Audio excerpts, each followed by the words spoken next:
Good morning. आज हम लोग पढ़ेंगे चैप्टर साउंड। क्लास 8 में साइंस का चैप्टर है मेरा साउंड। साउंड क्या है? तो जैसा कि हम पर डे अपने चारों तरफ अलग अलग तरह की आवाज़ें सुनते हैं, जैसे व्हीकल के हॉर्न, मोबाइल के रिंगटोन, मंदिर में घंटी, किसी के बोलने की आवाज़, गाय भैंस की आवाज़, अलग अलग तरह की आवाज़ें, इस तरह की आवाज़ें हमको सुनाई देती हैं। ये सब अलग अलग तरीके की आवाज़ें हैं।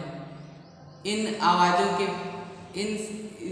ये जो डिफरेंट टाइप के साउंड्स हैं, ये आपको अलग अलग सोर्स से मिल रहे हैं और अलग अलग तरह की फ्रिक्वेंसी जनरेट कर रहे हैं, जिसके कारण ये साउंड क्या है, एक दूसरे से डिफर है। ठीक है। साउंड क्या है? Sound is a form of energy. आप कहेंगे कैसे एनर्जी, इसमें वर्क करने की एनर्जी कहाँ है? हाँ है। साउंड की जो एनर्जी है, हम इससे वर्क करते हैं। कौन सा वर्क करते हैं? पहला वर्क सबसे इजी है। पहला तो ये साउंड प्रोड्यूस करके हम आपसे कम्युनिकेट कर पा रहे हैं। हम आपसे कम्युनिकेट कर पा रहे हैं। आपने कभी देखा होगा आकाश में जब ये बादल भरे होते हैं और बिजली चमक रही होती है, तो बिजली के चमकने से अक्सर शीशे टूट जाते हैं। क्यों शीशे टूट जाते हैं?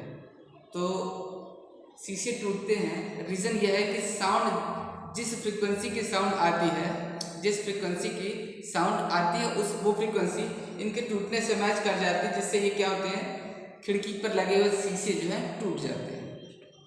अब हम बात करते हैं साउंड प्रोड्यूस कैसे होती है।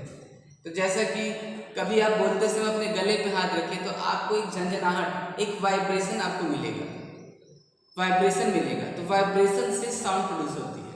एग्जाम्पल के तौर पे आप देख लीजिए गिटार देखा होगा, गिटार, वायलिन, इसमें तार लगे होते हैं। उन तार को हम डिस्टर्ब करते हैं, तो उनके डिस्टर्ब करने पर वो क्या करते हैं, अपने मीन पोजीशन की इधर उधर मोशन करने लगते हैं और साउंड प्रोड्यूस होती है। जब वो मीन पोजीशन के इधर और उधर टू एंड फ्रो मोशन करते हैं, तो उससे साउंड प्रोड्यूस होती है। ये जो इधर उधर है, टू एंड फ्रो मोशन है अबाउट इट्स मीन पोजीशन, ये क्या कहलाता है? वाइब्रेशन कहलाता है। ये क्या कहलाता है? साउंड का वाइब्रेशन कहलाता है। अब ये वाइब्रेशन कर रहा है कि नहीं? देखिए, लैब में एक और चीज़ हम लोग साउंड प्रोड्यूस करने के लिए यूज़ करते हैं, जिसको हम लोग बोलते हैं ट्यूनिंग फोक। ट्यूनिंग फोक वो किस शेप में होता है, दिखा दूँ आपको।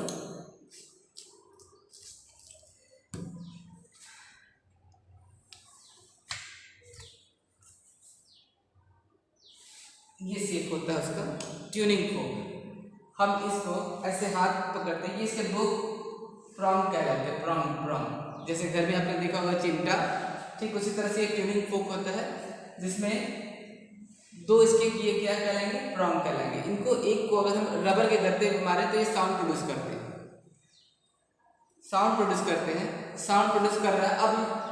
अब ये साउंड प्रोड्यूस तो कर रहा है, लेकिन इनका वाइब्रेशन इतना माइन्यूट होता है कि हमको ऐसे पता नहीं चलेगा। तो इसके वाइब्रेशन को देखने के लिए हमने क्या किया, एक थाली लिया, उसमें पानी भरा हुआ था।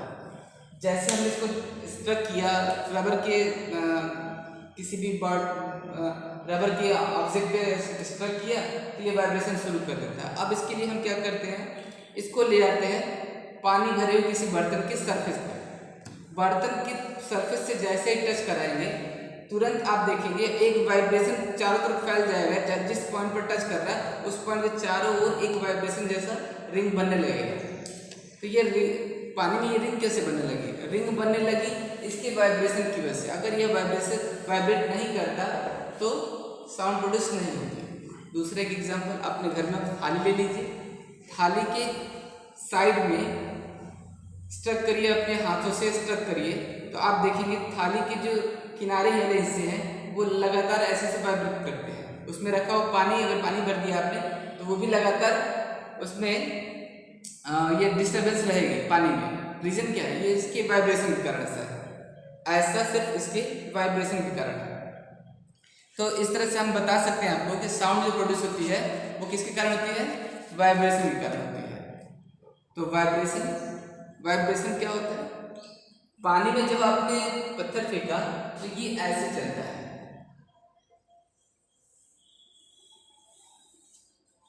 ठीक है, ऐसे।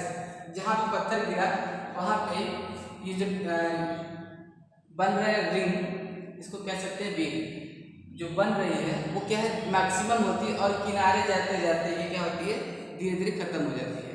तो साउंड भी ठीक उसी तरह से है, साउंड भी एक वेव के फॉर्म में चलती है। पास रहने वाले को ये साउंड ज़्यादा क्लियर सुनाई देता है और दूर जैसे जैसे दूरी पर पहुंचते जाते हैं वैसे वैसे ये क्या होती है वीक होती चली जाती है, वीक होती चली जाती है। दूर वाले को उतना क्लियर नहीं सुनाई देता जितना कि पास वाले को। रीज़न क्या है? रीज़न साउंड सोर्स से जो एनर्जी निकली वो पास वाले पार्टिकल को सबसे ज़्यादा मिली, लेकिन पास वाला पार्टिकल लेकर एनर्जी को यहाँ से यहाँ तक नहीं आता, बल्कि वह एनर्जी क्या करता है अपने पास वाले पार्टिकल को ट्रांसफर करता है। वो पार्टिकल अपने पास वाले को ट्रांसफर करता है और वो अपने पास वाले को। तो ट्रांसफर के इस केस में एनर्जी का कुछ पार्ट वह सेल्फ रख भी लेते हैं और बाकी ट्रांसफर करते हैं। तो इस तरह से एनर्जी जैसे जैसे यहाँ से आगे बढ़ती है वो लगातार क्या होती है कम होती चली जाती है, जिसके कारण पास वाले को आवाज़ क्लियर सुनाई देती है और यही साउंड दूर वाले को कम सुनाई देती है। बात समझे? अब इसके बाद बात करते हैं साउंड वेव। तो ये आपने देखा क्या है कि साउंड वेव, साउंड वेव क्या है? साउंड वेव, वेव जो हमें बताया वेव, ये वेव जो होती है दो तरह की होती है, एक ट्रांसवर्सल वेव और एक लॉन्गिट्यूडनल वेव्स। तो साउंड वेव किस तरह की वेव है? ट्रांसवर्सल है या लॉन्गिट्यूडनल है?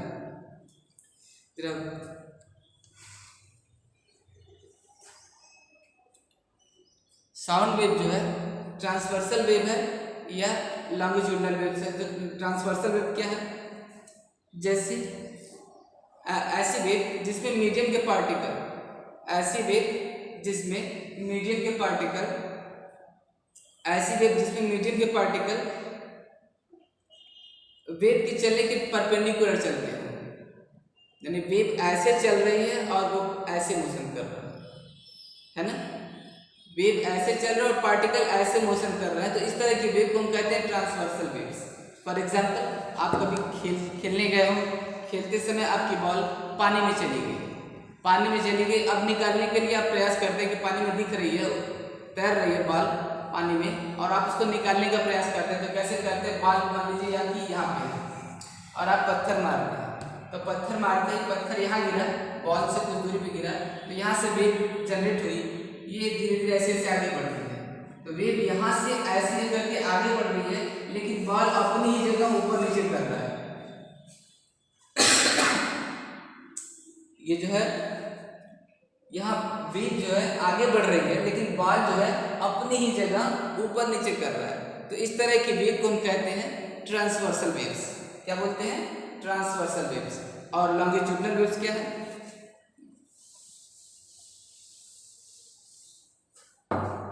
ये सारे वो पॉइंट्स हैं जिन पर हम अभी डिस्कस करेंगे आपसे। लॉन्गिट्यूडनल वेव्स क्या है? जैसे ये लिया हमने एक रिजिड सपोर्ट, उससे हमने स्प्रिंग को ऐसे बांध दिया,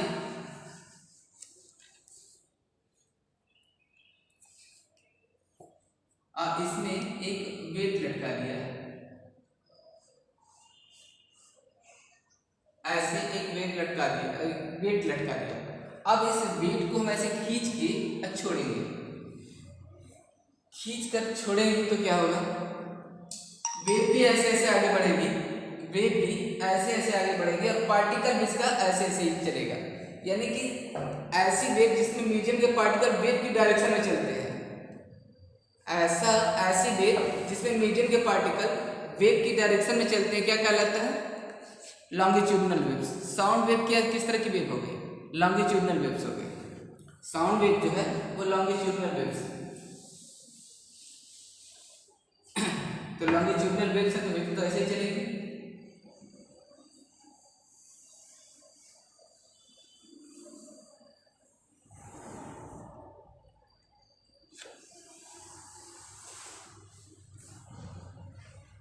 ये है लॉन्गिट्यूडनल वेव्स। इसको बोलते हैं ऊपर वाले को क्रस्ट और नीचे वाले को बोलते हैं trough.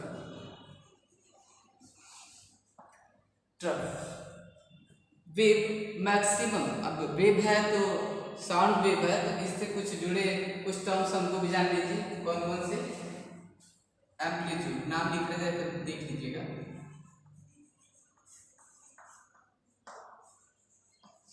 Amplitude, time period,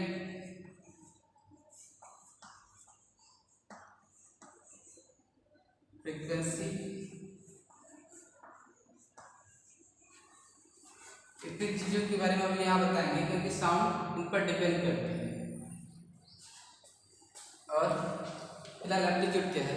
amplitude देखिए, वाइब्रेशन करने वाली वेव मैक्सिमम अपने मेन पोजीशन के मैक्सिमम एक और जितना डिस्प्लेस होती है, एक और मैक्सिमम जितना डिस्प्लेस होती है वो उसका क्या कहलाता है? Amplitude. Maximum displacement from its main position is called amplitude. क्या बोलेंगे? Maximum displacement from its main position is called amplitude. देखिए यहाँ पर एम्पलीट्यूड क्या होगा, जैसे ये साउंड वेव है तो अपने मेन पोजीशन के एक और मैक्सिमम जितना गई है ये क्या कहलाएगा? इसका टाइम पीरियड। इसको हम रिप्रेजेंट करते हैं स्मॉल ए से, इसको हम रिप्रेजेंट करते हैं स्मॉल ए से। एम्पलीट्यूड समझ में आया? अब देखिए एक ऑसिलेशन कहते हैं किसको? एक साउंड प्रोड्यूस हुई, यहाँ से मान लीजिए एक बार मैक्सिमम, यहाँ हुई मैक्सिमम, फिर हुई मिनिमम, फिर हुई मैक्सिमम, फिर हुई मिनिमम। तो एक बार मैक्सिमम से मिनिमम इधर और एक बार मैक्सिमम से मिनिमम इधर, तो यहाँ से लेके यहाँ तक का क्या कहलाएगा? एक ऑसिलेशन कहलाएगा, एक कंप्लीट ऑसिलेशन। अगर ये हम सिंपल पेंडुलम के केस में देखिए तो, सिंपल पेंडुलम के केस में देखिए तो ये अपनी मेन पोजीशन की एक बार इधर गया, फिर ऐसे आया, फिर ऐसे आया, तो ये क्या कहलाएगा? इसका एक ऑसिलेशन, एक ऑसिलेशन कहलाएगा। तो एक ऑसिलेशन करने में ऑसिलेटर या वेव जितना टाइम लेती है वो उसका क्या कहलाएगा? Time period. Time taken by oscillator in one complete vibration या one complete oscillation, time taken by oscillator in one complete oscillation is known as time period. इसको रिप्रेजेंट करते हैं कैपिटल टी से, कैपिटल टी से, capital T. इसके बाद बात करते हैं फ्रीक्वेंसी किसे कहते हैं? What is frequency? Frequency vibration करने वाला ऑब्जेक्ट एक सेकेंड में जितने वाइब्रेशन कंप्लीट करता है, एक सेकेंड में जितने वाइब्रेशन कंप्लीट करता है वह उसकी क्या कहलाएगी? फ्रीक्वेंसी कहलाएगी, वह उसकी फ्रीक्वेंसी कहलाएगी। कंप्लीट ऑसिलेशन कर एक सेकेंड में जितने ऑसिलेशन कंप्लीट करता है, अगर मान लेता है कि अगर वह n ऑसिलेशन कंप्लीट करता है तो उसकी फ्रीक्वेंसी क्या होगी? n होगी। एम्पलीट्यूड हो गया, टाइम पीरियड हो गया और फ्रीक्वेंसी हो गई। अब हम बताने जा रहे हैं आपको टाइम पीरियड और फ्रीक्वेंसी में रिलेशन। तो अभी आपने सुना एक ऑसिलेशन कंप्लीट करने में जितना टाइम लग रहा है वह क्या कहलाएगा? उसका टाइम पीरियड। जबकि एक सेकेंड में जितने वाइब्रेशन कंप्लीट कर रहा है वो उसकी क्या कहलाएगी? फ्रीक्वेंसी। टाइम पीरियड और फ्रीक्वेंसी दोनों एक दूसरे के क्या है? रेसिप्रोकल है। तो अगर टाइम पीरियड को हम कैपिटल टी से रिप्रेजेंट करते हैं तो फ्रीक्वेंसी क्या हो जाएगी? 1/f। Time period is equal to 1/f frequency, या फिर फ्रीक्वेंसी इज इक्वल टू 1/1/टाइम पीरियड। ठीक है, ये है रिलेशन टाइम पीरियड और फ्रीक्वेंसी। अब हम लोग बात करते हैं characteristics of sound. Characteristics of sound ये टॉपिक हो गया हमारा, ये हो गया हमारा, इस पे चल रहा है कैरेक्टरिस्टिक्स ऑफ साउंड। आप देख लीजिए, सेम म्यूजिक आप अलग अलग सोर्स से सुनते हैं तो आपको अलग अलग उसका फील महसूस होता है। जैसे आप छोटे से आपको कोई सॉन्ग पसंद आया और आप मोबाइल में बजा लिया, क्या मोबाइल में वही मज़ा आता है आपको गाना सुनने में जो आपको डीजे पे आता है? नहीं। क्यों नहीं आता? क्योंकि यहाँ पर साउंड सोर्स बदल गए, इससे साउंड की क्वालिटी बदल गई। साउंड सोर्स बदल गया इसलिए साउंड की क्वालिटी बदल गई। अब हम बात करते हैं सेम तरह के सब आप सोर्स की। आप मार्केट में कई तरह के आपको हेडफोन और ये हेडसेट मिलेंगे। आपको हेडसेट ही खरीदिए। अलग अलग कंपनियों की हेडसेट अलग अलग तरह का आपको फील देते हैं। कुछ के साउंड आपको अच्छे लगते हैं, कुछ के साउंड आपको बुरे लगते हैं। 400-500 वाला जो भी खरीदेंगे उसमें आपको साउंड क्वालिटी हेडफोन में अच्छी मिलेगी, और 80-90 रुपये वाला जो खरीदेंगे उसमें साउंड क्वालिटी डल मिलेगी। लेकिन दोनों में डिफरेंस किसकी वजह से होता है? तो कुछ चीज़ें हैं जिनके बारे में जो एक साउंड को दूसरे साउंड से अलग करती है। कुछ चीज़ें ऐसी हैं जो एक साउंड को दूसरी साउंड से अलग करती हैं। इसमें पहला है लाउडनेस।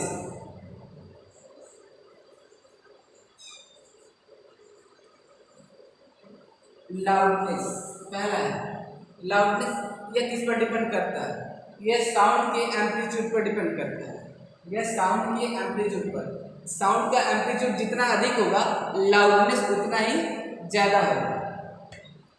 साउंड का जो एम्पलीट्यूड जितना अधिक होगा लाउडनेस उतना ही ज़्यादा होगा, और साउंड का एम्पलीट्यूड कम होगा तो साउंड लाउड कम होगी। जैसे एग्जाम्पल दिखा दे रहे इसका, जैसे ये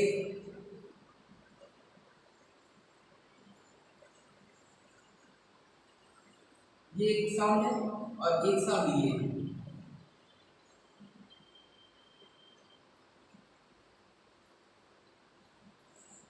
ऐसे ये वाली साउंड आपकी सॉफ्ट कहलाएगी, और ये वाली आपकी लाउड कहलाएगी। लाउडर साउंड और सॉफ्टर साउंड। तो साउंड की जो लाउडनेस है या सॉफ्टनेस है वो किस पर डिपेंड करती है? उसके एम्पलीट्यूड पर। ठीक है, ये एक चीज़ हो गई।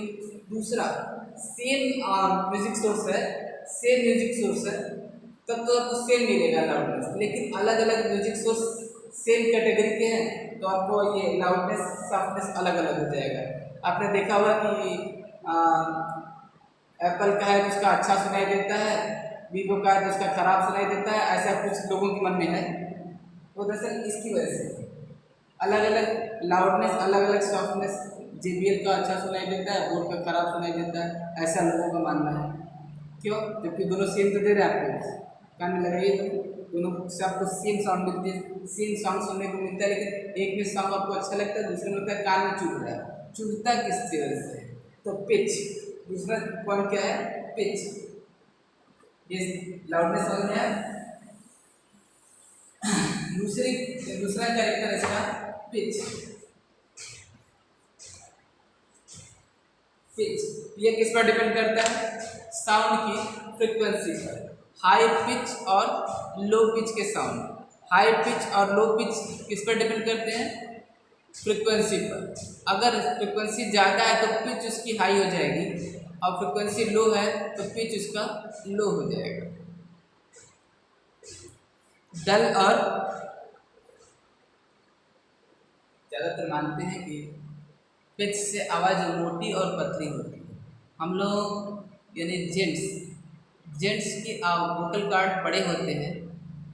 बड़े वोकल कार्ड से हाई पिच की साउंड नहीं निकलती, लो पिच की साउंड निकलती है, और छोटे वोकल कार्ड से लो पिच के साउंड निकलते हैं। जैसे औरतों के जो वोकल कार्ड होते हैं आदमियों की तुलना में क्या होते हैं? छोटे होते हैं। औरतों के वोकल कार्ड छोटे होने की वजह से उनकी आवाज़ की जो पिच है वो हाई होती है, इसलिए उनकी आवाज़ पतली होती है और दूर तक जाती है। लाउडर साउंड दूर तक नहीं जाती, जबकि लो पिच की जो साउंड है दूर तक नहीं जाएगी, और हाई पिच की जो साउंड है वो दूर तक जाती है। इसलिए मूवी में जब भी भूत का रोल देना होता है तो किसको देते हैं? औरतों को देते हैं, क्योंकि उनकी आवाज़ दूर तक जाती भी है और चुभती भी है। और इसमें जो फीमेल है वो बुरा ना माने, ये साइंस की बात है कि फिर औरतों के वोकल कार्ड छोटे होते हैं जिससे उनकी आवाज़ तेज़ निकलती है, तीखी निकलती है और पतली निकलती है। हम लोगों की वोकल कार्ड बड़े होते हैं इसलिए मोटे निकलते हैं, आवाज़ बाहर में। ठीक है। तीसरा है क्वालिटी। तो इसके आगे इतनी दूर तक देख लीजिए, इसके बाद हम नेक्स्ट सेशन में, मतलब दूसरे वीडियो में तुरंत हम आपको दूसरा इसके आगे का बताएंगे। ठीक है, धन्यवाद।